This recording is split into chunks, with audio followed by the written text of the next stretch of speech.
রংপুরে একটি বাসা থেকে স্ত্রী ও দুই সন্তান সহ অবসরপ্রাপ্ত স্কুল শিক্ষকের মরদেহ উদ্ধার করেছে পুলিশ। নিহতদের গলায় রশি বা গামছা পেঁচিয়ে হত্যা করা হয়েছে বলে প্রাথমিকভাবে ধারণা করছে সিআইডি। এ ঘটনায় এলাকা জুড়ে চরম আতঙ্ক ও চাঞ্চল্য সৃষ্টি হয়েছে। রংপুর প্রতিনিধি জুলফিকার জুয়েলের প্রতিবেদন জানাচ্ছেন কামরুল হাসান। রংপুর মহানগরের কামাল কাসনা এলাকার তিনতলা একটি ভবনে স্ত্রী, এক ছেলে ও এক মেয়েকে নিয়ে বসবাস করতেন জেলা স্কুলের অবসরপ্রাপ্ত শিক্ষক গণপতি চক্রবর্তী। কয়েকদিন থেকেই ভবনের ফটকটি বাইরে থেকে তালা দেওয়া ছিল। শনিবার রাত 8:30টার দিকে বাসা থেকে দুর্গন্ধ বের হতে থাকায় সন্দেহ হয় স্থানীয়দের। থানায় খবর দিলে পুলিশ এসে দরজা ভেঙে 4 জনের মরদেহ উদ্ধার করে। উনি এত ঠান্ডা স্বভাবের লোক, কারোর সঙ্গে জোর করে কথা বলে না। জেলা স্কুলের টিচার একজন, গত ডিসেম্বরে উনি রিটায়ার্ড করছে। আমরা সুষ্ঠু বিচার চাচ্ছি। তার মতন প্লেন লোক নাই যে জীবনে কাউকে একটা কটু কথা বলে নাই। তার সন্তান দুইটাও খুব সুন্দর। ঘরের ভিতরে আমি যে বিভৎসতা দেখছি এটা ভাষায় বর্ণনা করার মতো না। পুলিশ জানায়, শিক্ষক গণপতির লাশ বাড়ির ছাদ, স্ত্রী কন্যার লাশ সিঁড়ি এবং ছেলের লাশ খাটের নিচ থেকে উদ্ধার করা হয়েছে।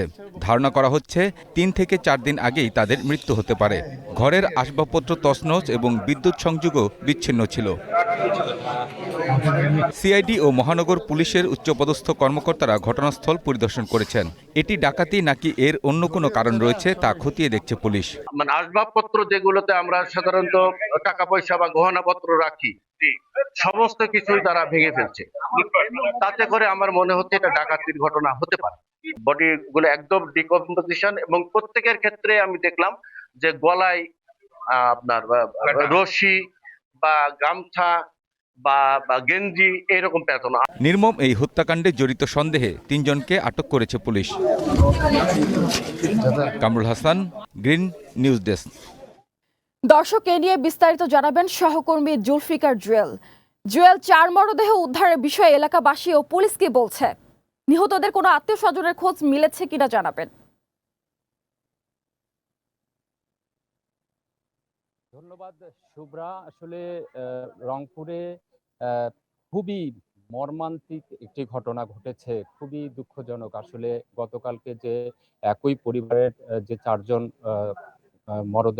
জনের মরদেহ উদ্ধার করেছে পুলিশ, যে বাড়িটি রংপুর মহানগরীর যে মাছুয়াপাড়া নামক যে এলাকাটি রয়েছে, সেই বাড়িটির সামনে আমি এখন রয়েছি।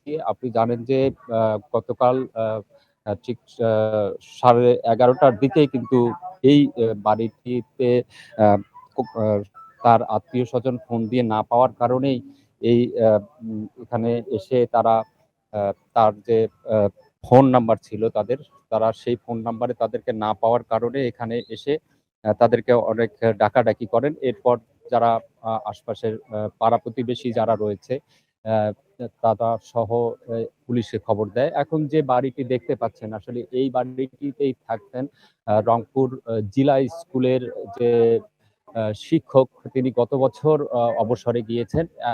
অবসরে যাওয়ার পর তিনি কিন্তু আগামী হোমিও নামে রংপুরের যে সমবায় মার্কেট রয়েছে, সেই সমবায় মার্কেটে তিনি হোমিওর চিকিৎসা সেবা দিতেন।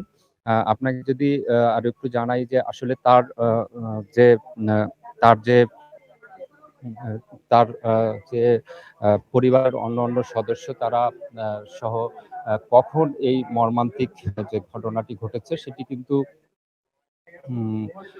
পুলিশ এখন পর্যন্ত বলতে পারেনি।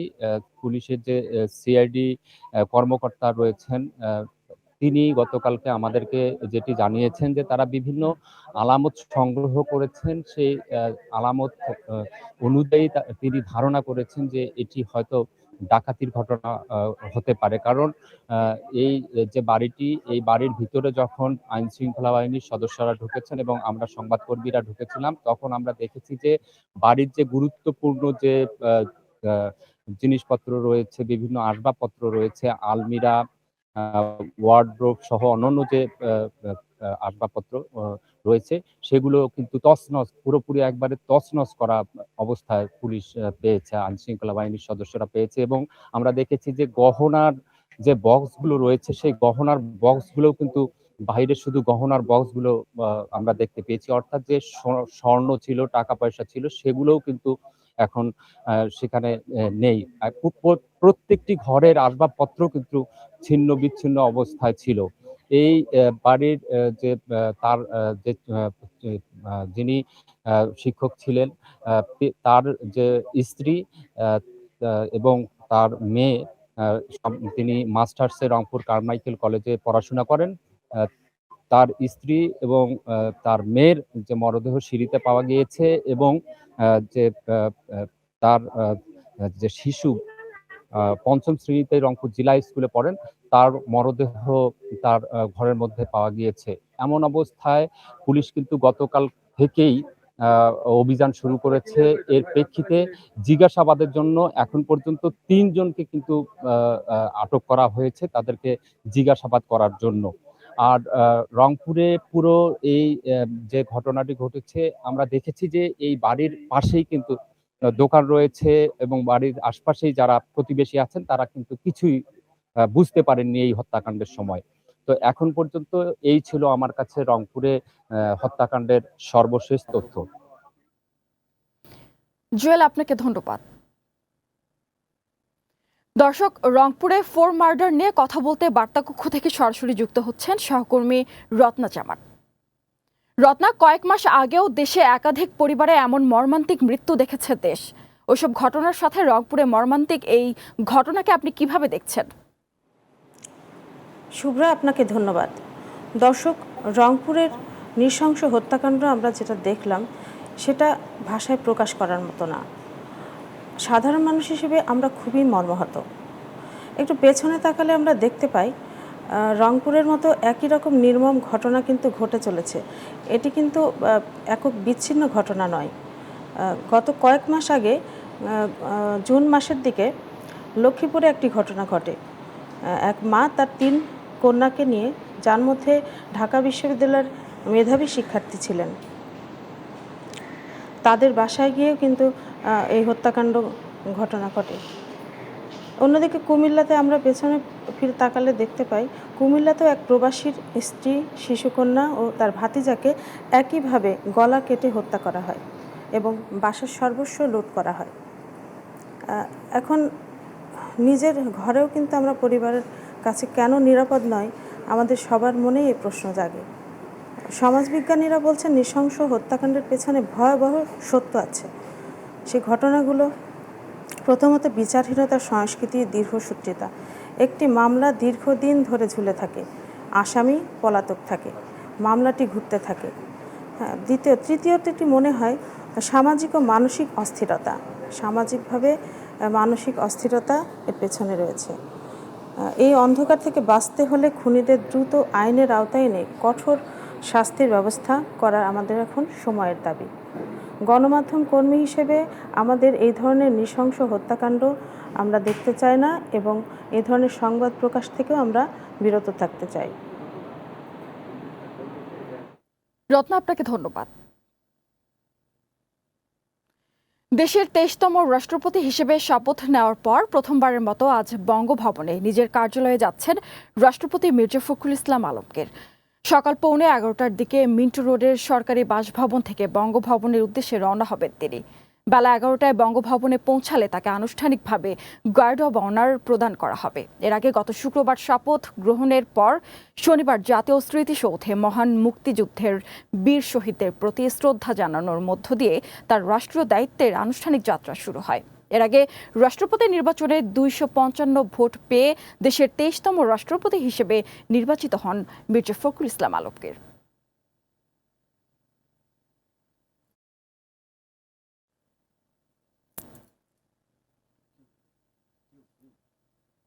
প্রতি বছর বর্ষা আসে, সঙ্গে আসে ডেঙ্গুর ভয়। সংবাদপত্রের পাতায় উঠে আসে আক্রান্ত ও মৃত্যুর সংখ্যা। হাসপাতালগুলোতে বাড়ে রোগীর চাপ। ডেঙ্গুর সংক্রমণ নিয়ন্ত্রণে রাখার জন্য প্রতি সপ্তাহে পরিচ্ছন্নতা কার্যক্রম চালাচ্ছে বলে জানান 2 সিটির প্রশাসক। তবে বিশেষজ্ঞরা বলছেন ডেঙ্গু মোকাবেলা করার জন্য জনসচেতনতার বিকল্প নেই। সানজিদ হাসনাতের রিপোর্ট। আগস্ট মাস এখনো শেষ হয়নি, এরই মধ্যে ডেঙ্গু আক্রান্তের সংখ্যা গত জুলাইয়ের হিসাবকে ছাড়িয়ে গেছে। আক্রান্তের হার ইতোমধ্যে জুলাইয়ের চেয়ে 27% বেশি। স্বাস্থ্য অধিদপ্তরের তথ্য অনুযায়ী চলতি মাসে 11,712 জন ডেঙ্গু রোগী শনাক্ত হয়েছেন, যেখানে পুরো জুলাই মাসে এই সংখ্যা ছিল 9,206 জন।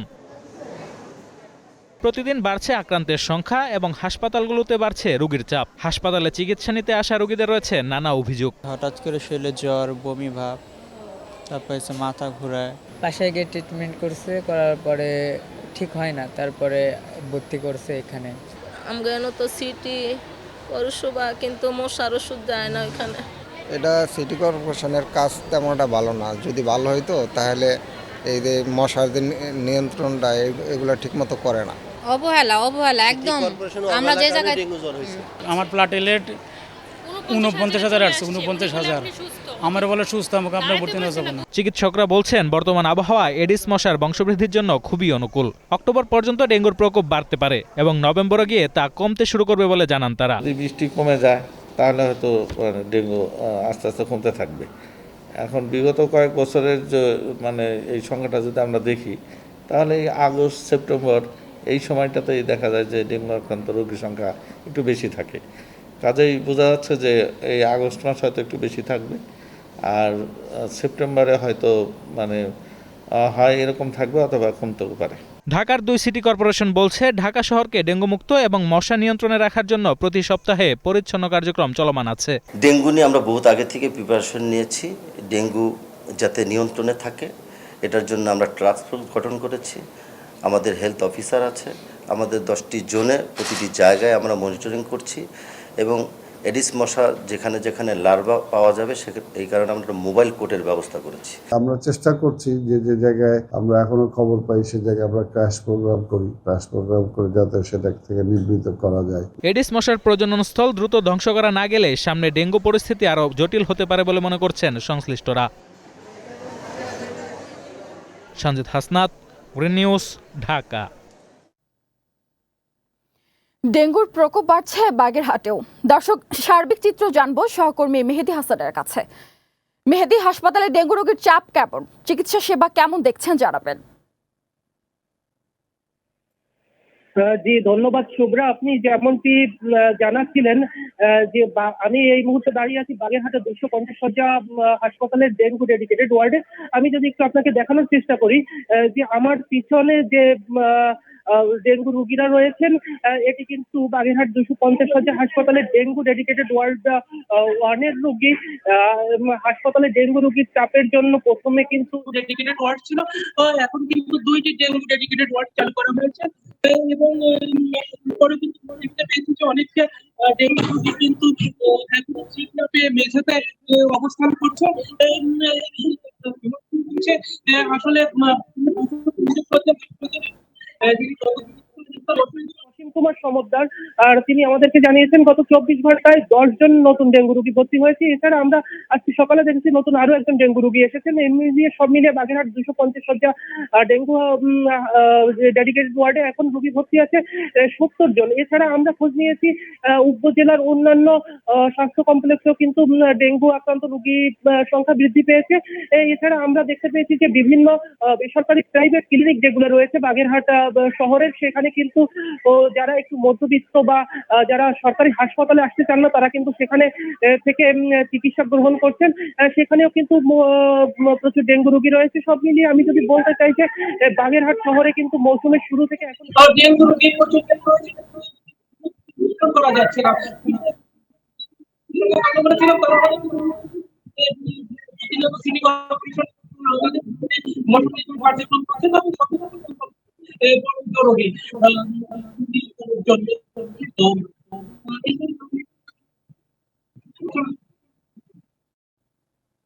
মেহেদি, আপনাকে ধন্যবাদ।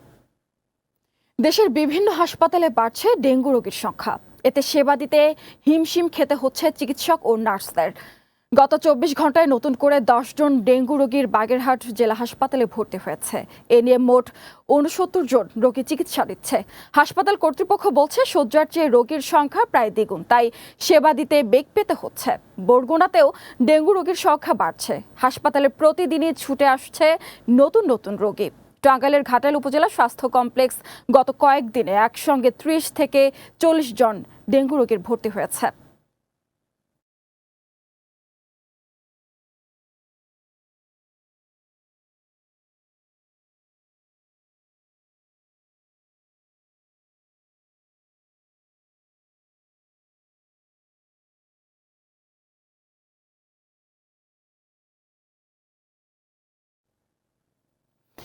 গাজীপুরে গ্যাস সংকটে ব্যাহত হচ্ছে তৈরি পোশাক কারখানার উৎপাদন।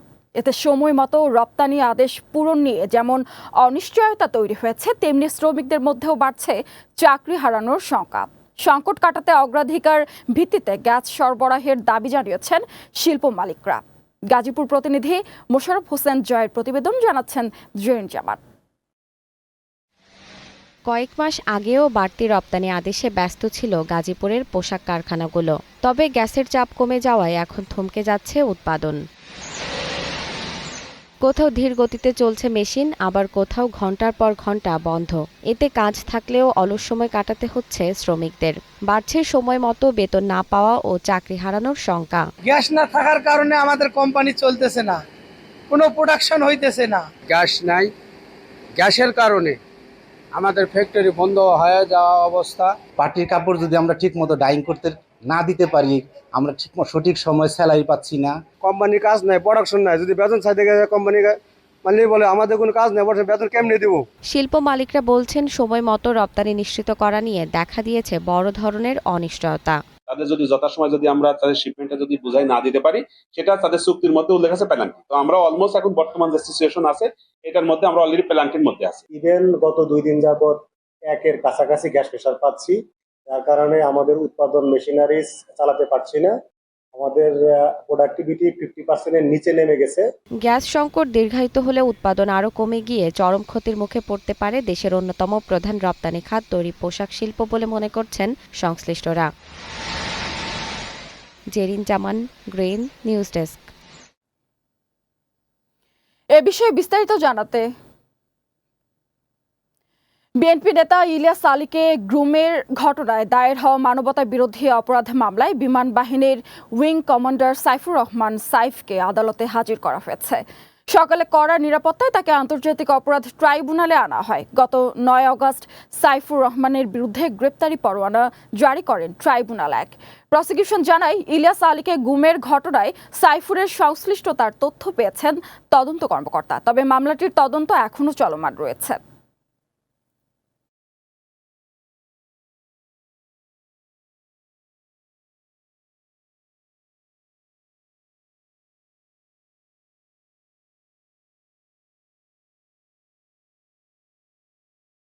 বাগেরহাটের কচুয়ায় তুচ্ছ ঘটনাকে কেন্দ্র করে বিরোধের জেরে প্রতিবেশীর হামলায় বেদার মল্লিক নামে এক বৃদ্ধের মৃত্যু হয়েছে।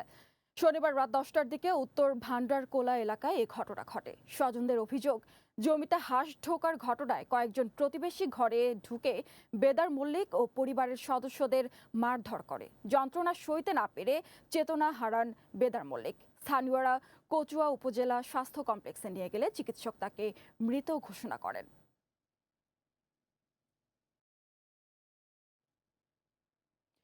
রাজশাহীর হিমাগারে পচে নষ্ট হচ্ছে বিপুল পরিমাণ আলু। ফলে ঋণ ও উৎপাদন খরচ মেটাতে না পেরে বড় ধরনের আর্থিক লোকসানের মুখে পড়েছেন আলু চাষি ও ব্যবসায়ীরা। আলুর ন্যায্য দাম নিশ্চিতে সরকারের হস্তক্ষেপ কামনা করেন চাষিরা। রাজশাহী প্রতিনিধি রায়হান ইসলামের রিপোর্ট। বিগত সময়ে লোকসান হলেও চলতি মৌসুমে বাম্পার ফলন হয় আলু নিয়ে নতুন করে স্বপ্ন দেখছিলেন চাষিরা। তবে আশায় আবারও গুড়ে বালি।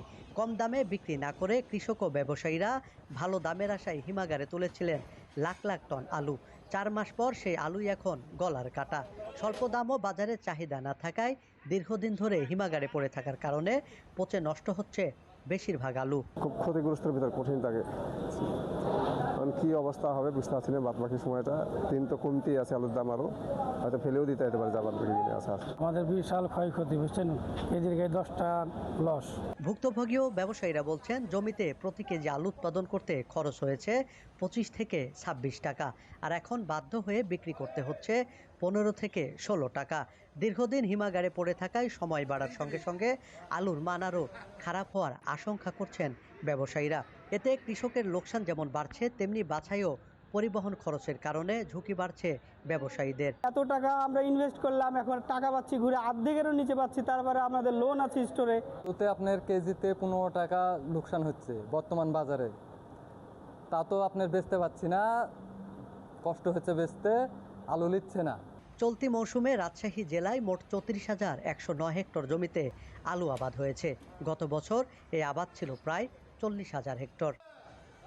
রায়হান ইসলাম, গ্রিন নিউজ, রাজশাহী। দর্শক, এবার জানাবো বিভিন্ন জাতীয় দৈনিকের প্রধান প্রধান খবর। নিউজরুম থেকে আমাদের সাথে যুক্ত হচ্ছেন গ্রিন টিভির যুগ্ম বার্তা সম্পাদক মোহাম্মদ ওয়ালিউল্লাহ। আপনার কাছে সবশেষ কি খবর আছে? শুভ্রা, আপনাকে ধন্যবাদ। নিউজরুম থেকে মোহাম্মদ ওয়ালিউল্লাহ স্বাগত জানাচ্ছি। জাতীয় দৈনিক পত্রিকার প্রধান প্রধান অনলাইন যে শিরোনামগুলো আছে সেগুলো নিয়ে আমরা আলোচনায় যাব। আমি শুরুতেই দেখছি প্রথম আলোর শিরোনাম। আজকে প্রথম আলোর শিরোনাম করেছে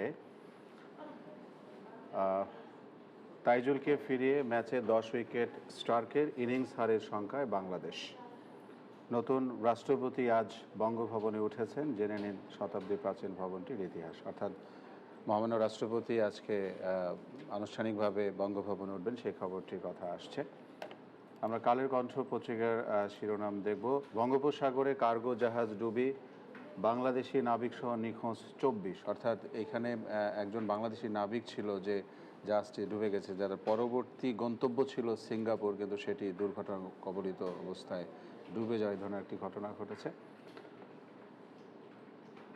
কলকাতার হোটেল অগ্নিকাণ্ড, 13 হোটেল বন্ধ, 16টি খালি করার নির্দেশ। অর্থাৎ কলকাতায় যে দুর্ঘটনায় বাংলাদেশের 7 জন মারা গেছে, গতকালকে 6 জনের মরদেহ দেশে ফিরে আসছে, আমরা সেই খবরটি জানি।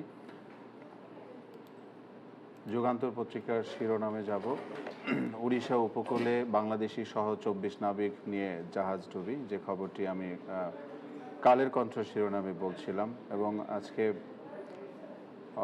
হরমুজ প্রণালীকে মার্কিন ভূখণ্ড দেখে মানচিত্র প্রকাশ ট্রাম্পের, এরকম একটি খবর আছে।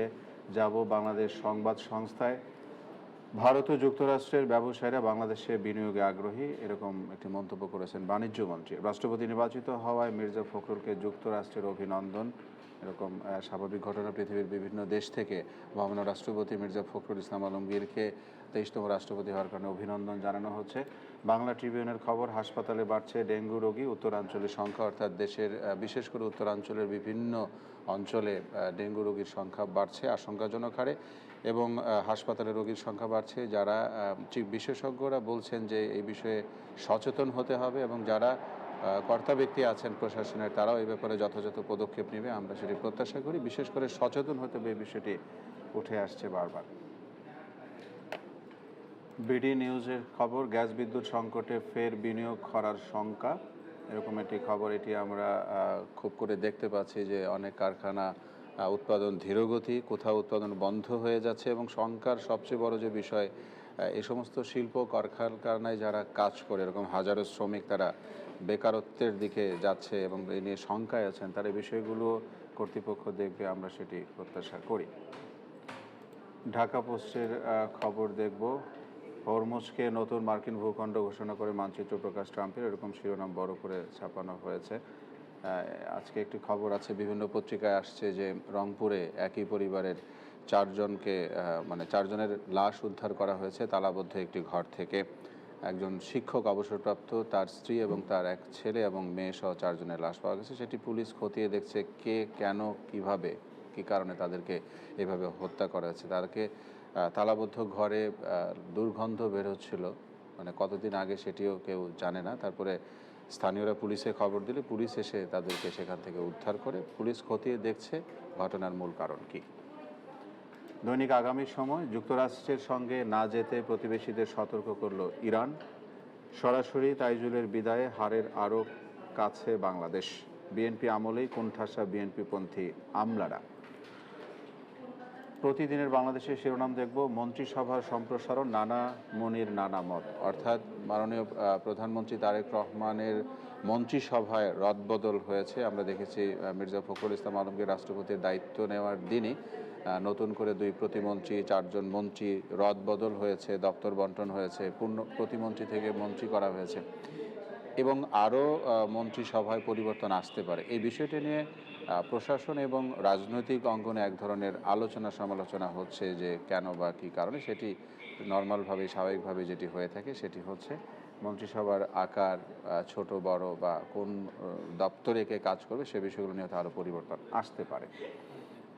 সিঁড়ি থেকে ছাদ পর্যন্ত পড়েছিল একই পরিবারের 4 জনের মরদেহ। যে ঘটনাটি বলছিলাম, রংপুরের যে ঘটনা, সেই একই পরিবারের 4 জনের লাশ উদ্ধার, সেটি যে যিনি ভদ্রলোক ছিলেন তার লাশ ছিল ছাদে, তার স্ত্রীর লাশ ছিল সিঁড়িতে, মেয়ের লাশ ছিল সিঁড়িতে এবং তার যে ছোট ছেলে তার লাশ ছিল খাটের নিচে। এই যেরকম একটি নৃশংস হত্যাকাণ্ড, এটি মানে পুনরাবৃত্তি হচ্ছে।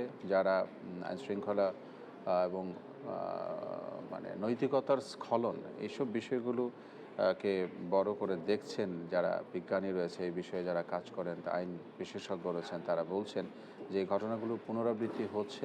তবে আমরা প্রত্যাশা করি যে এই ধরনের ঘটনা যেন পুনরাবৃত্তি না হয়, সে বিষয়গুলো যারা দায়িত্বে আছেন তারা ভালো করে দেখবেন, সেটি আমাদের প্রত্যাশা। এরকম যেন একটি খবর পত্রিকার চোখ রাখলে যেন আমাদের দেখতে না হয়, সে বিষয়গুলো আমরা খুব করে মানে গণমাধ্যম কর্মী হিসেবে এই জায়গাগুলো আমাদের জন্য অত্যন্ত কষ্টদায়ক। এই খবরগুলো যেন আমাদের প্রচার করতে না হয়, দেখতে না হয়, সেই বিষয়গুলো যেন কর্তা ব্যক্তি যারা আছেন, প্রশাসনের যারা আছেন তারা দেখবেন, সেটি আমরা প্রত্যাশা করি। বঙ্গোপসাগরে লঘুচাপ, 4 সমুদ্র বন্দরে 3 নম্বর সতর্ক সংকেত, অর্থাৎ লঘুচাপের জন্য সতর্ক সংকেত দেওয়া হয়েছে এবং আজকে কয়েকটি দেশের আবহাওয়া সম্পর্কে বলা হয়েছে যে কোথাও আজকে আগামী কয়েকদিন বৃষ্টি হতে পারে। তো এই ছিল শুভ্রা আমার কাছে আজকের জাতীয় দৈনিক পত্রিকার অনলাইন যে শিরোনামগুলো আছে সেগুলো নিয়ে। আপনাকে ধন্যবাদ স্টুডিও থেকে। মোহাম্মদ ওয়ালিউল্লাহ, আপনাকে ধন্যবাদ।